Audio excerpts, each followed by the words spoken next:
That was terrible. That was crap. That was garbage. This place sucks. Overreaction Monday on a Tuesday. All right. Didn't take the bait. What's up, Chris? Hey, everybody good? You We're guys good. Tuesday? Oh, yeah, we're Yeah, I'm good. good. Mike, your hair looks great. Thank you. I cut it.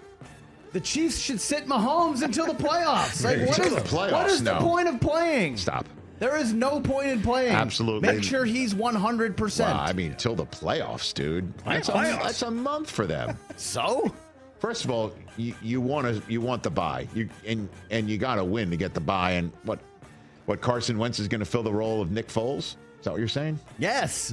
So he's the Carson Wentz, and Carson Wentz is the Nick Foles of this situation. Except that when the playoffs start, No, sir. so Carson Wentz, in this No, case, Patrick Mahomes, but you- will be back and playing and be 100% healthy. Oh my God, we're already going to have Why most risk likely it? about Why the risk Chiefs, it? the rust versus ready situation about coming off a bye and they're, all You really think that Patrick business, Mahomes man. is suddenly going to forget how to play football in a We're month? going to have that. So if you want to front, it has nothing to do with that. It does matter to actually have some sort of rhythm going in.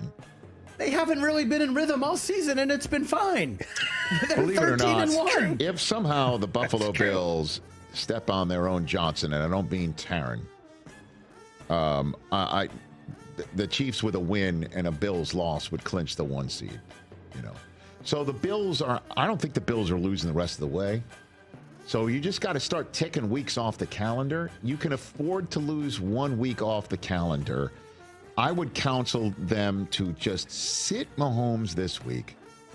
Let him do his stim and his ice and his, let's do the rice. The rest, ice, compression, elevation. Let's get the rest in more while you're icing everything else. Get Mr. Miyagi in there to rub it out. Yeah. And yeah, all of the stuff that caused him to be just fine for his first of the back-to-back Super Bowl wins. That let's just get that done. Then you show up in Pittsburgh. You got 10, 12 days of rest. And then if you somehow, some way, then you win these games, then the Bills can't get you. Then you can sit them against Denver and have another week off. But here's the thing. But you can't just sit them for the next why? month, Chris. Why? Because literally, even if they lose home field advantage, they just proved last year it doesn't matter. Yeah, but this year maybe it does. That's your point too. That's what everyone else's point. And I would think Andy Reid deep down knows that too. Let's get everyone through Arrowhead. By the way, it's also a big thing to sit him in the final Arrowhead regular season game of the year too. Just clinch that bye, then you can consider it. But until then, maybe you just, this week, Carson Wentz it against Houston, then you get him out there against Pittsburgh. Plus, Netflix would appreciate it. Don't play him at all. What else, Chris? All right, last night, watching Minnesota, and then we've been talking about it. Look, let's just come out and say it. The Vikings are going to win the NFC North. That's a total overreaction.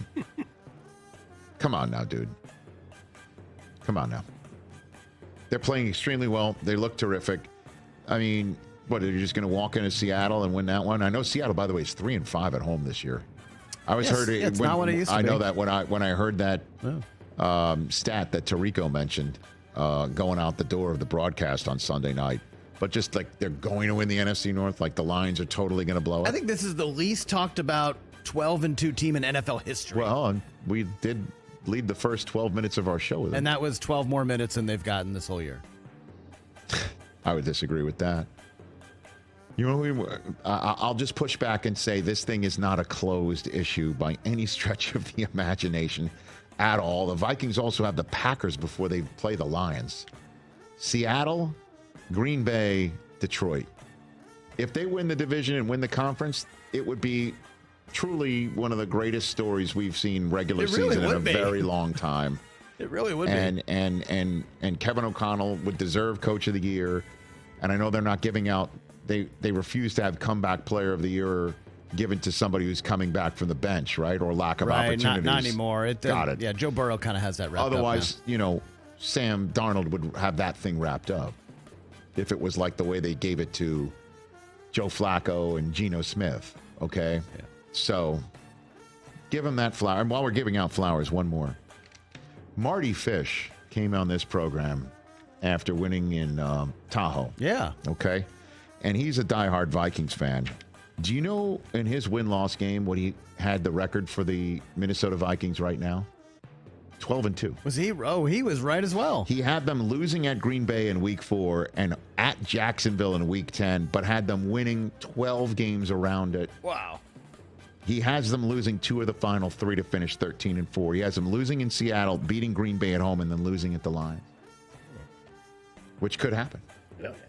13-4 he had him. But he had him at this point. He got the 2 wrong, but he's gotten 12 right overall. Well done, Marty Nick Fish. Swartzen is what else you got? On. All right. Here we go. We talked about this earlier. Rich, Michael Penix is going to be the Falcons starting quarterback week 1 next year. I don't think that's an overreaction right now. I think you could make this case right now. Yeah. I mean, but right now, to switch to a rookie quarterback with 3 weeks to go. They should have done it a couple weeks ago, but if they were going to do it. I don't think this is an overreaction right now, Chris. Obviously, it would take some maneuvering, caps, and personalities and egos, things of that nature. The teams are eating money these days. It's not a big deal to just sit them. I don't think that's an overreaction. Moving on, love what I saw out of this team in SoFi over the weekend. The Bucs are winning at least one playoff game. Oh, man, that means they would beat the Packers in the playoffs at home. Fire the cannons. I don't think there's outside of the realm of possibility, but that's a... Offense is nice. I know. Great two-headed monster at running back. Mike Evans is going to have 1,000 yards again. It's entirely possible, but to sit here and say that's definitely happening right now is an overreaction. An overreaction, I would think. Keep going, sir. What else you got? I don't care what the Bengals' record is, guys. Joe Burrow is going to be an MVP finalist. All right, let's sound it out. Josh Allen, Saquon Barkley, Lamar Jackson. Those are your top 3? Those are 3. Odds, yeah. Hold on. Let's keep going here. I mean, if Derrick Henry finishes strong, you might have to consider throwing him in that mix, correct? No. Come on. If he finishes strong, you got to consider that. You throw Jalen Hurts in that mix. Help me out here, TJ. You can chime in. Let's look down the list here. Jared Goff, Jared probably. Goff, right? Okay. Let's give Goff in there as 4.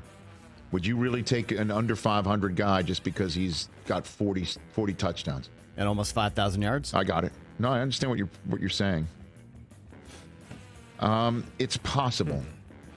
That wouldn't be. I can't call that an overreaction. The numbers are there right now. No, his numbers are definitely MVP worthy. It's just the record isn't. Yeah, he leads the league in yards, touchdowns. No, I'm with you. Up there in passer rating. The fact that Saquon Barkley isn't a shoo-in for Offensive Player of the Year is tipping the cap in Jamar Chase's direction, don't you think? I mean, Joe Burrow can't play defense. I mean, he's doing everything he can. That's very Giselle of you right there. That was very Giselle. I don't know why you keep saying that to me when I point out these things. Your quarterback can't just throw it and play defense. No, I know, I understand, but Joe Burrow, she was talking about Wes Welker catching the ball, which he clearly dropped. Obviously, it's apples and oranges. It's the same. It's a different pew in the same church, is what I'm saying. No Sam Darnold love? Oh, you can throw him in that mix too, sure. All right. But if there's a final spot, would you give it to Darnold over Burrow?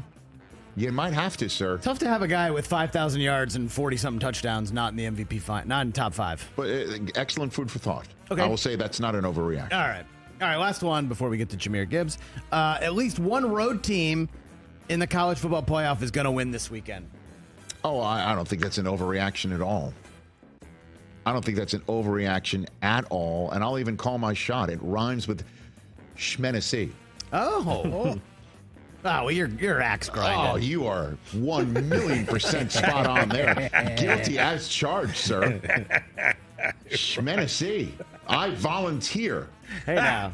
For being guilty as charged.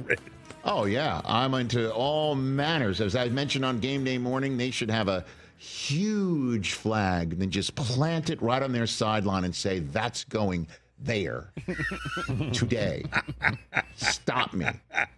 And I am all going to get me some burnt orange material. And, you know, I'm all about the orange and the wine. I might, you know, even get some Purina dog food. Anything with a checkerboard. I'll play checkers. Checkerboard. Oh, yeah. Schmenessy is that team. Oh, my God. My God. Catch the Rich Eisen Show every single day on the Roku Channel, 12 to 3 Eastern, for free.